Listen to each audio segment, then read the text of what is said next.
Could you feel the tension and uneasiness in that music? Of course you could. The harmony was extremely biting in its dissonance. This is what chords do, or can do. They create tension and then ease that tension. Now, the examples I could provide for you are endless, but let me just show you a few. Let's take a simple pair of chords in major mode, 1-4. This is rather plain, a bit dull if I may say so, but let's intensify it. This is richer, more poignant, yes? Yes!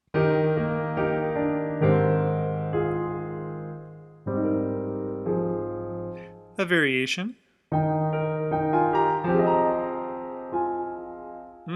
Rather poignant. Sounds like a guitar gesture. We won't tell nobody. More melancholy, rather sad.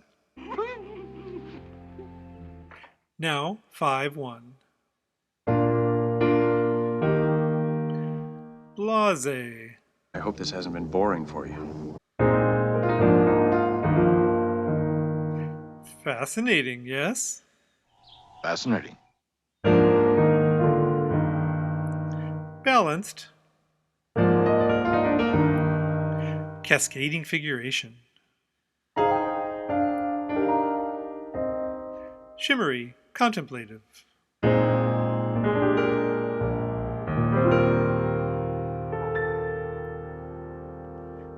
Lush, chocolatey. Now, this is just a sample. Step by step, let's explore how you can intensify the 1-4-5-1 progression.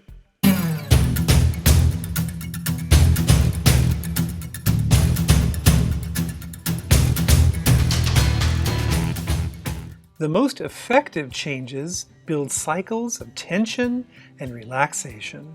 Chords breathe in and out, inhaling and exhaling. The great Russian composer Igor Stravinsky referred to this as harmonic respiration. I just love that. Chords progress with these qualities of ebbing and flowing, waxing and waning, as they prepare and resolve dissonances to consonances. That is, unstable sounds to stable. Listeners sense that they begin with rest and then experience motion, and then return back home at rest.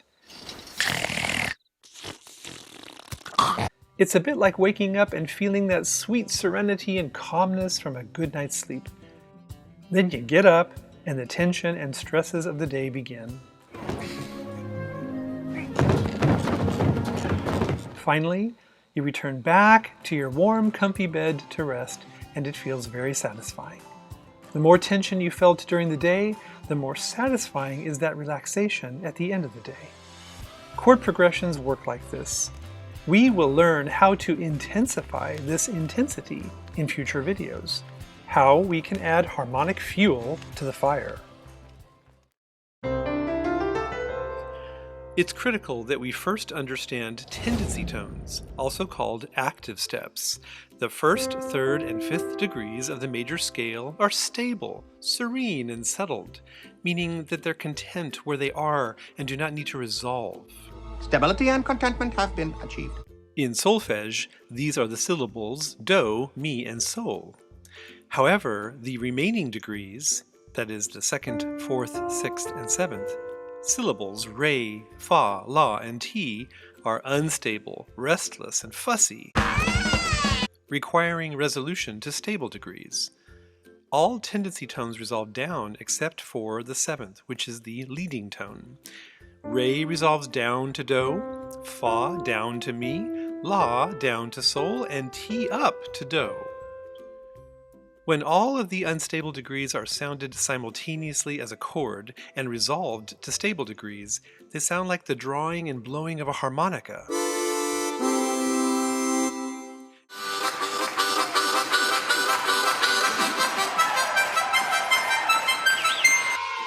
Note also that the Kerwin hand signs, which are used in the Kodai method, reveal the direction of their resolution. For example, T points up because it resolves up. All of these tones resolve down except the leading tone. It is interesting. Keep in mind that some tendency tones are actually more restless and active than others. Let's distinguish between what I like to call the mildly versus wildly unstable degrees. Half-step resolutions possess a stronger sense of compulsion to resolve than whole-step resolutions. For example, Fa has a greater force and weight of gravity to resolve down to Mi than Re has to Do. This is due to the structure of the harmonic series, also called overtone series. The closer an unstable tone is to its resolution in terms of interval, the more powerful will be its magnetic pull, its gravitational force.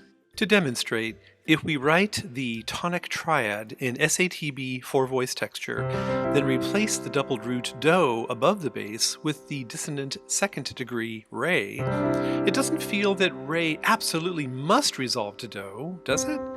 We could just leave it there and find that it's not terribly offensive to the ear. Consider also that we hear Do in the bass voice. Do! However, if we replace the third, which is Mi, with the fourth degree, which is Fa, I think we'd all agree that Fa has a very powerful sense of compulsion to resolve to Mi, and this produces a 4-3 suspension. This time it's different. Also consider that when Fa and Ti are combined harmonically, the tritone interval, here, the augmented fourth, results. This interval has been dubbed the devil in music. In Latin, diabolus in musica, for 1,000 years due to its jarring dissonance, that is, its complex harmonic frequency ratio of 45 to 32.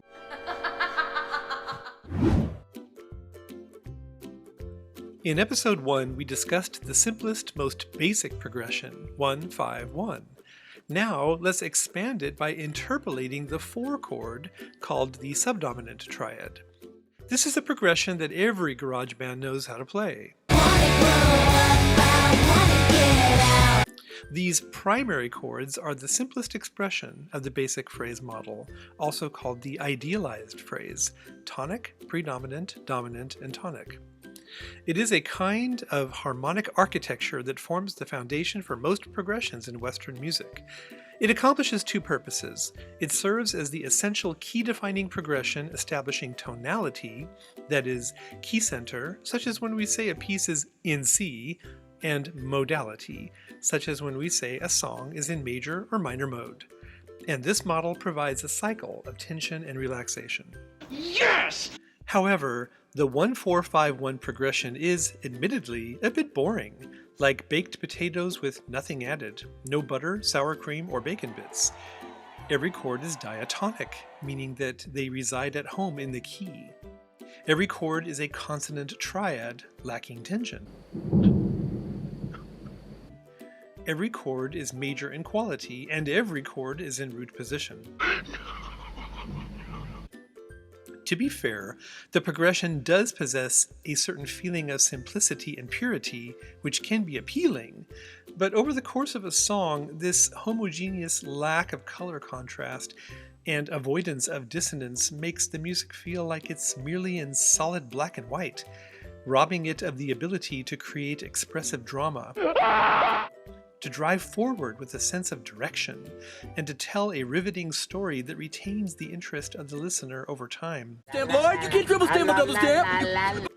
Thankfully, this simple progression can be spiced up and intensified. Now, before we spice things up, we need to write properly the 1-4-5-1 progression in 4 voices as a perfect authentic cadence in open voicing on the grand staff. Each of these chords, being primary triads, should have a doubled root. Thus, the tonal degrees, that is 1, 4, and 5, will be doubled. Quick caveat, keep in mind that we will be employing long-established principles of voice leading which have endured for centuries and were and still are practiced by the greatest geniuses of music. Now, There are exceptions to every rule. There are differences between vocal and instrumental writing, and stylistic characteristics of a genre may provide exceptions, but generally these principles still apply.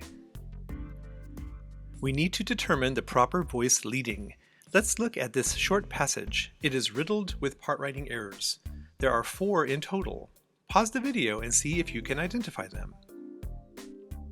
First, there are parallel perfect octaves between the alto and bass, and parallel perfect fifths between the soprano and bass. These are the outer voices. What's the problem with parallel octaves? What's the problem? They essentially reduce a 4-voice texture to 3, because 2 voices in octaves really sound like 1 voice with a shadow. Parallel fifths have a similar effect.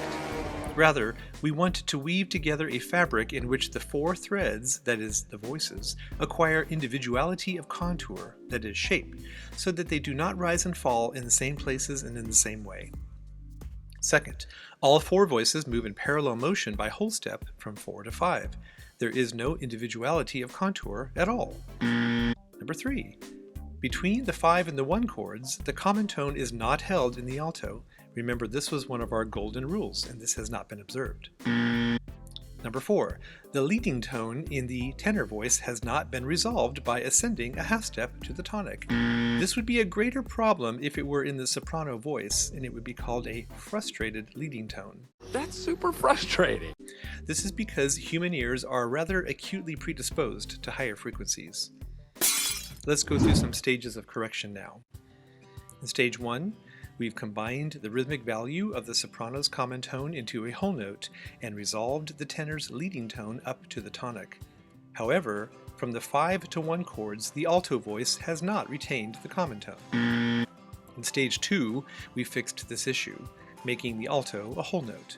However, a new problem has arisen. The final 1 chord is empty. It's called an empty fifth, or C5 pop symbol, a thirdless triad with a rather hollow quality. In stage 3, we've solved the problem by giving the third to the soprano in the last chord. However, this changes the cadence from perfect authentic to imperfect authentic. Allow me to clarify. Which is a less conclusive cadence. Remember that the tendency of re is to resolve down to do, and we still have a problem with parallel perfect octaves and fifths from the 4 to the 5 chords. In stage 4, we've moved the alto in contrary motion to the bass, requiring a skip in the opposite direction but circumventing the parallelism. However, a new problem has arisen. We have parallel perfect octaves between soprano and alto. We also have improper doubling. The dominant triad has a doubled fifth, and the tonic triad has a doubled third. In stage 5, we've moved the soprano in contrary motion to the bass, eliminating the parallel perfect fifths, but we have a new problem. Parallel octaves between the soprano and the tenor, and we still have an improper doubling issue. So that is really getting annoying. In stage 6, we've moved the tenor in contrary motion to the bass, and we have the proper doubling now for each chord. Now we can intuit a new rule. When a progression involves 2 adjacent triads in root position a step apart, what we call successive root motion, such as 4 to 5, 5 to 6, 1 to 2, etc., we need to move the upper 3 voices as a unit in contrary motion to the bass. Let's also look and hear the progression in the parallel minor key. We could call it the dark side. Dark side.